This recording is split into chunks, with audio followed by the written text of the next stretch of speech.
Segala harta di dunia yang diberikan oleh Allah kepada kita hanyalah untuk kesenangan di dunia ini sahaja dan akan berakhir apabila kita mati. Ada ketikanya harta kekayaan ini berakhir sebelum kematian kita. Sama ada kita kehilangannya atau kita tidak berkemampuan menikmati kekayaan tersebut disebabkan halangan-halangan tertentu seperti kesihatan, peperangan dan sebagainya. Firman Allah di dalam surah Asy-Syura ayat 36 yang bermaksud, apa jua yang dianugerahkan kepada kamu wahai manusia, maka ia hanyalah nikmat kesenangan hidup untuk di dunia ini sahaja. Ayat 24 surah Yunus memberikan perumpamaan yang lebih jelas untuk kita renungi tentang harta kekayaan yang dimiliki oleh orang kaya dunia, iaitu mereka yang mempunyai kekayaan sementara di dunia ini sahaja. Firman Allah di dalam surah Yunus ayat 24 yang bermaksud, sesungguhnya bandingan kehidupan dunia hanyalah seperti air hujan yang kami turunkan dari langit. Lalu tumbuhlah dengan suburnya tanaman di bumi dari jenis-jenis yang dimakan oleh manusia dan binatang, bercampur aduk dan berpaut-pautan, yakni pokok-pokok dan pohonnya, dengan sebab air itu, sehingga apabila bumi itu lengkap sempurna dengan keindahannya dan berhias dengan bunga-bungaan yang berwarna-warni, dan penduduknya pun menyangka bahawa mereka dapat pelbagai tanaman serta menguasainya, yakni mengambil hasilnya, datanglah perintah kami menimpakannya dengan bencana pada waktu malam atau pada siang hari, lalu kami jadikan dia hancur lebur seolah-olah ia tidak ada sebelum itu. Demikianlah kami menjelaskan ayat-ayat keterangan kami satu persatu bagi kaum yang mahu berfikir, yakni mengambil iktibar daripadanya. Antara contoh orang kaya dunia yang kufur kepada Allah adalah Qarun. Kisah kekufuran Qarun dirakamkan dalam Al-Quran, antaranya di dalam surah Al-Qasas ayat 76 sehingga 82. Firman Allah di dalam surah Al-Qasas ayat 76 yang bermaksud, sesungguhnya Qarun adalah dari kaum Nabi Musa. Kemudian ia berlaku sombong dan zalim terhadap mereka, dan kami telah mengurniakannya dari pelbagai jenis kekayaan, yang mana anak-anak kuncinya menjadi beban yang sungguh berat untuk dipikul oleh sebilangan orang yang kuat sasa. Ia berlaku sombong ketika kaumnya berkata kepadanya, janganlah engkau bermegah-megah dengan kekayaanmu. Sesungguhnya Allah tidak suka kepada orang yang bermegah-megah seperti lagakmu itu. Orang kaya dunia yang kufur Qarun ini akhirnya lenyap ditimbuskan oleh Allah ke dalam tanah bersama harta kekayaannya. Firman Allah di dalam surah Al-Qasas ayat 81 yang bermaksud, lalu kami timbuskan dia bersama-sama dengan rumahnya di dalam tanah, maka tidaklah ia mendapat sebarang golongan yang boleh menolongnya dari azab Allah, dan ia pula tidak dapat menolong dirinya sendiri. Oleh itu, janganlah kita bercita-cita menjadi orang kaya dunia yang kufur seumpama Qarun ini.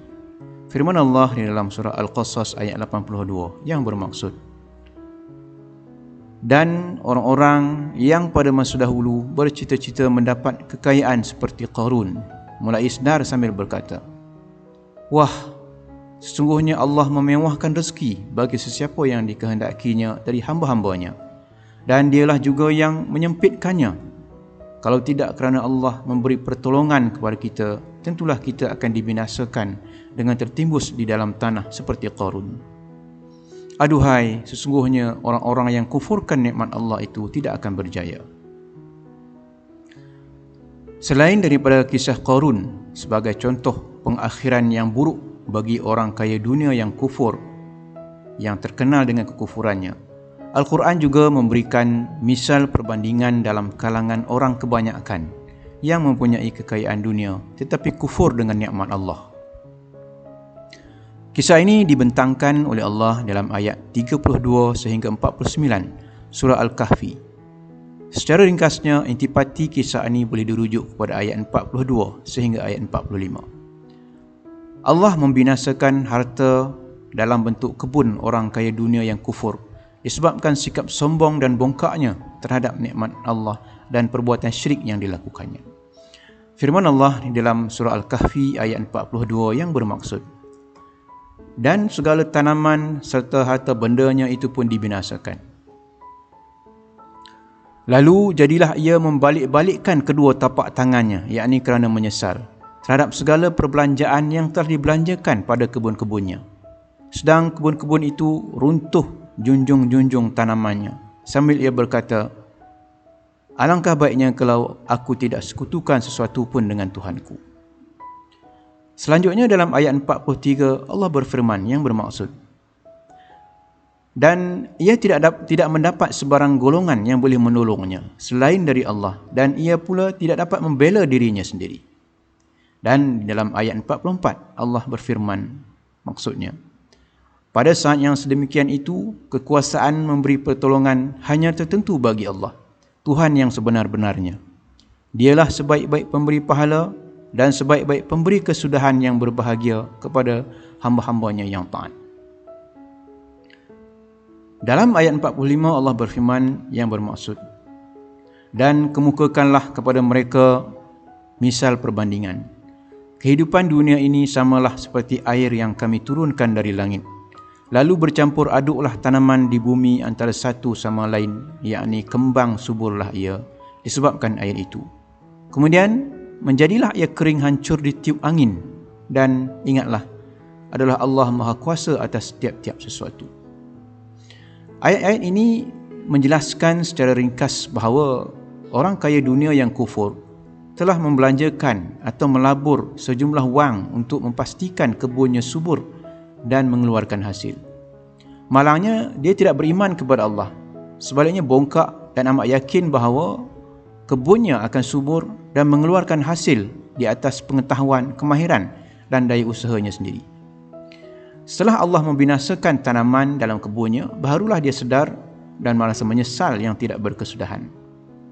Harta kekayaan orang kaya dunia yang kufur kepada Allah akan hilang hancur tanpa bekas dan kesan. Itulah pengakhiran yang selayaknya bagi mereka dan harta mereka. Mereka kufur dengan nikmat Allah dan sombong dengan kehebatan diri sendiri. Daripada kisah yang dibentangkan oleh Al-Quran ini, dapat kita simpulkan bahawa kesemua harta kekayaan dunia adalah sementara miliknya.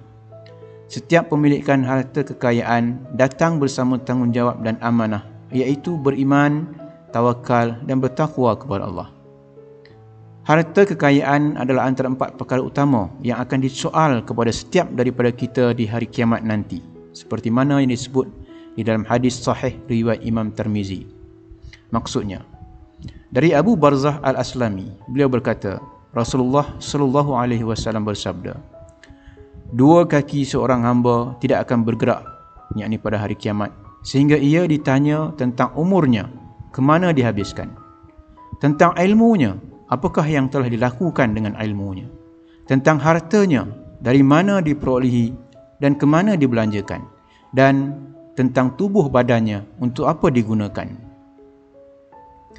Harta kekayaan dunia milik orang kaya akhirat yang beriman, walaupun sedikit, tetapi diperolehi dengan secara halal dan dinafkahkannya pada jalan Allah, akan kekal dalam bentuk ganjaran pahala di akhirat kelak.